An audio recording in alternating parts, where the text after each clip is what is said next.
Assalamualaikum warahmatullahi wabarakatuh. Jumpa lagi dengan saya di mata pelajaran biologi.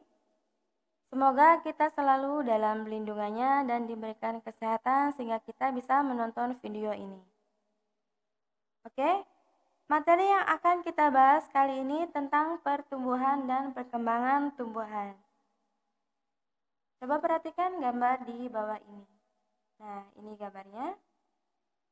Setelah kalian memperhatikan gambar ini, apa yang kalian dapatkan? Yap, benar banget. Jadi, dari gambar tersebut, kita bisa melihat adanya proses pertumbuhan dan perkembangan ya.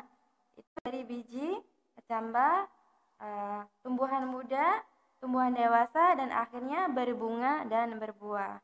Jadi, proses pertumbuhan dan perkembangan itu berjalan beriringan ya. Nah, itu sekilas tentang pertumbuhan dan perkembangan. Lanjut, itu ada tahap pertumbuhan dan perkembangan ya. Tahap pertumbuhan dan perkembangan ini dimulai dari perkecambahan ya.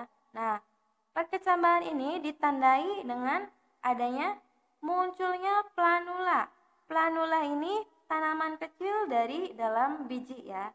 Nah, itu perkecambahan. Ditandai dengan planula. Nah, ini ya. Proses perkecambahan sendiri itu awalnya itu kan kita menanam biji di dalam tanah ya. Kemudian bijinya itu kan kita siram dengan air ya. Nah, si air ini nantinya akan masuk ke dalam biji ya. Nah, itu disebut imbibisi. Masuknya air ke dalam biji. Nah, ini dinamakan proses fisika.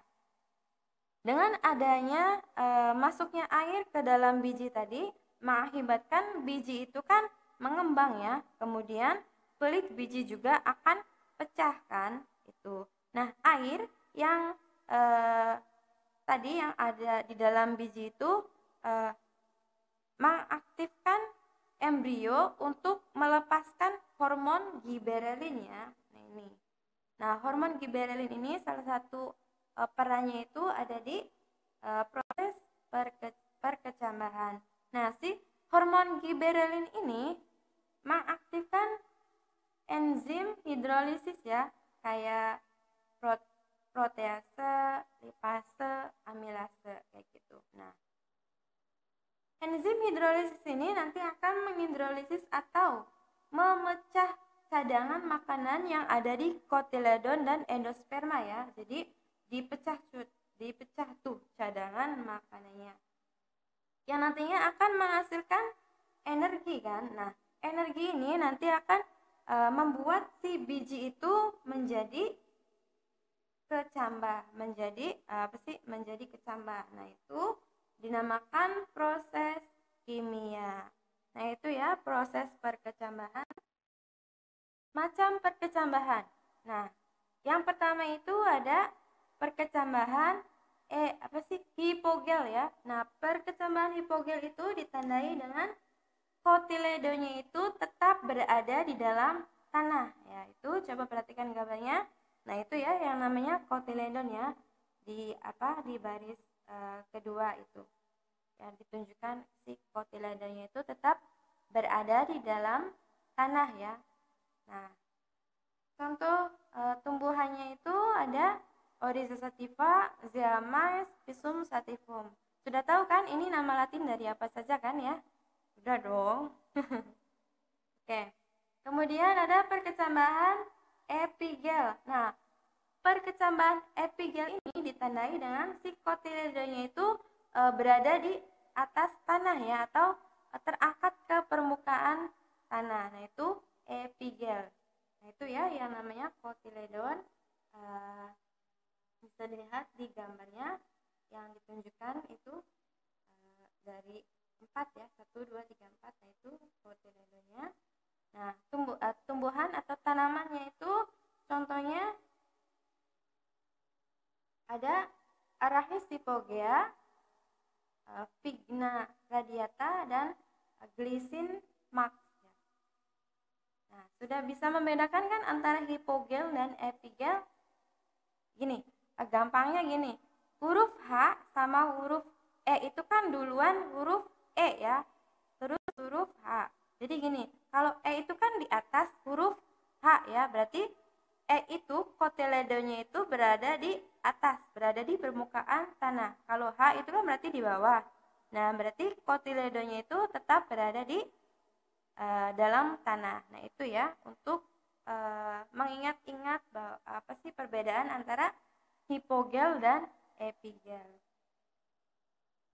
Kemudian pertumbuhan. Nah, tadi udah disinggung di awal ya. Pertumbuhan itu kan dari biji, kecambah, terus tumbuhan muda, tumbuhan dewasa ya. Nah, itu pertumbuhan. Jadi pertumbuhan itu proses pertambahan volume yang irreversible. Irreversible itu tidak bisa kembali ke asal ya. Contohnya gini, ketika sudah menjadi kecambah, si kecambah ini kan tidak mungkin kan kembali lagi menjadi biji, malahan dia itu kan akan terus tumbuh ya, menjadi tumbuhan muda, tumbuhan dewasa. Nah, itu ya. Nah, pertumbuhan ini nanti ada pertumbuhan primer dan pertumbuhan sekunder ya. Kita bahas yang pertumbuhan primer dulu. Nah, pertumbuhan primer ini ditandai dengan adanya aktivitas meristem apikal. Jadi meristem apikal ini sangat aktif membelah ya. Nah, biasanya itu ada di ujung akar dan ujung batang. Nah, karena si meristem apikal ini aktif membelah, jadi dia itu mengakibatkan akar dan batangnya itu menjadi tinggi ya, kayak gitu.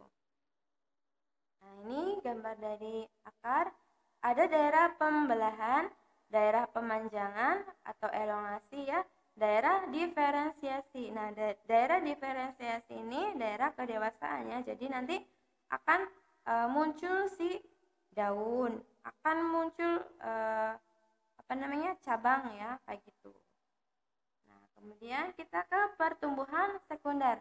Nah, kalau di pertumbuhan primer itu kan aktivitas meristem apikal ya. Nah, jadi kalau di pertumbuhan sekundernya itu adanya aktivitas kambium. Nah, aktivitas kambium ini nanti berada di antara xilem dan flum ya. Nah, si aktivitas kambium ini mengakibatkan kelilingnya itu membesar ya. Nah, ini gambarnya. Jadi kambium ini kalau misalkan ke arah dalam itu disebutnya xilem ya. Lihat gambar ya. Nah, itu xilem, ada xilem di bagian dalam ya. Kalau bagian bagian luar itu nanti akan membentuk flum ya. Nah, itu. Nah, lapisan yang terbentuk dari aktivitas tersebut itu disebut lingkaran tahun. Nah, lingkaran tahun ini biasanya itu ditunjukkan itu untuk mengetahui umur si pohon tersebut, si tanaman tersebut. Nah, proses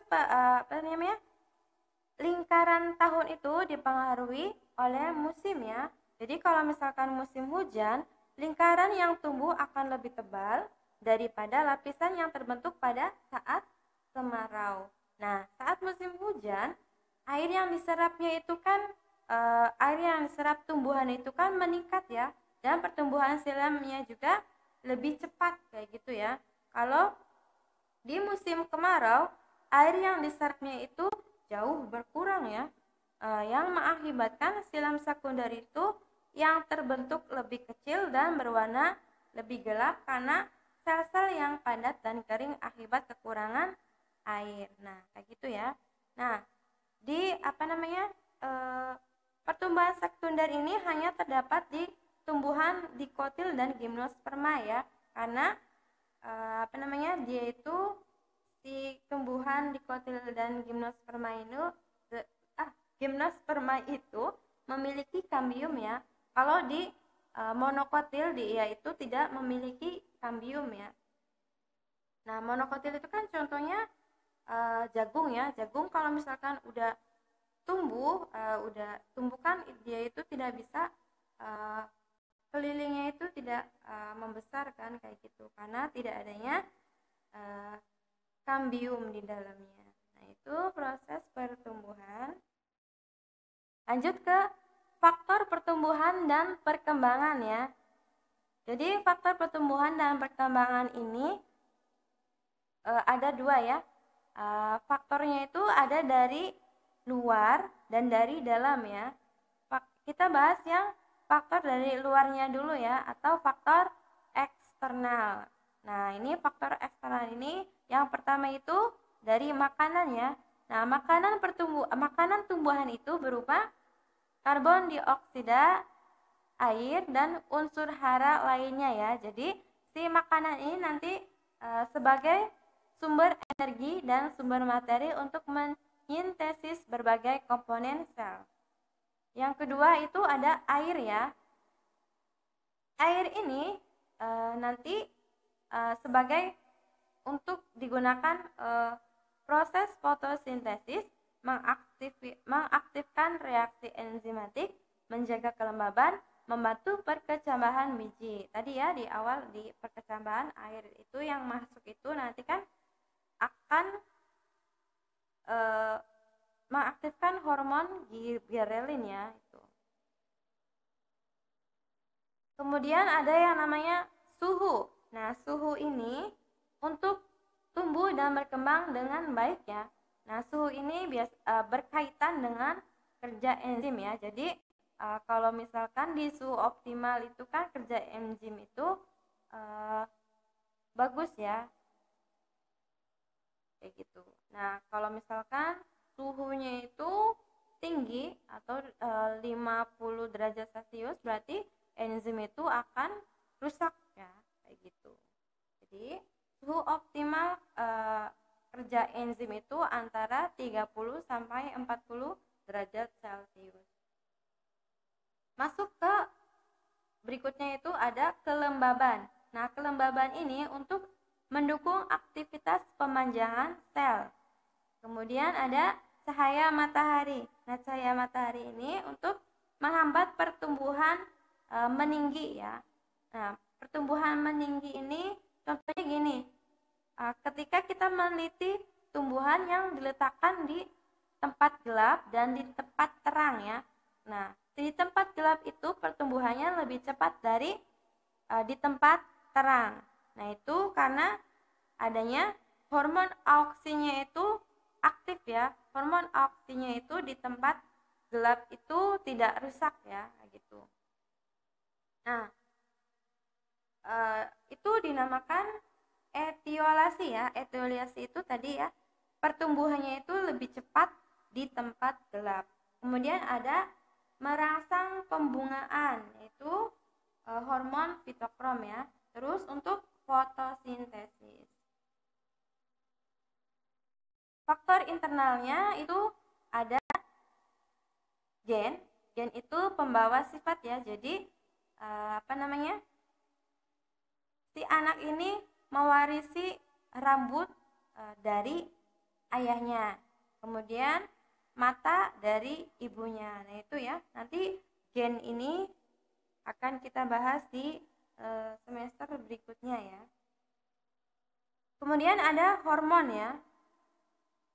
Nah, tadi di perkecambahan juga udah dibahas kan ya, adanya hormon giberelin ya. Ini lainnya itu ada auksin tadi ya. Auksin itu mendorong pemanjangan batang, pertumbuhan akar dan buah, diferensiasi sel, percabangan, dan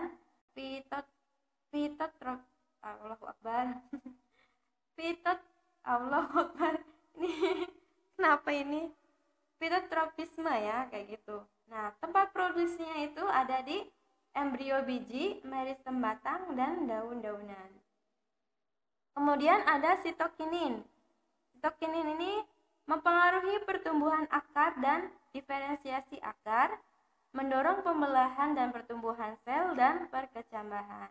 Yaitu diproduksinya itu disintesis pada akar, diangkut ke organ lainnya. Kemudian ada giberellin ya. Giberellin ini mendorong perkecambahan biji dan tunas, pemanjangan batang, pertumbuhan daun, pembungaan dan perkembangan buah.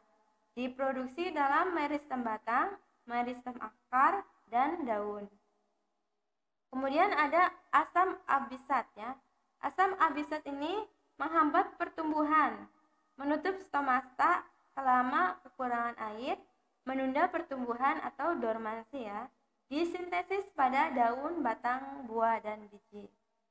Gas etilen. Gas etilen ini, nah tahu kan ketika biji itu matang, nah itu tuh ada pengaruh dari gas etilen ya. Jadi si gas etilen ini mendorong pemasakan buah, menyebabkan batang tumbuh menjadi tebal. Diproduksi di jaringan buah yang masak, ruas batang, dan di daun muda.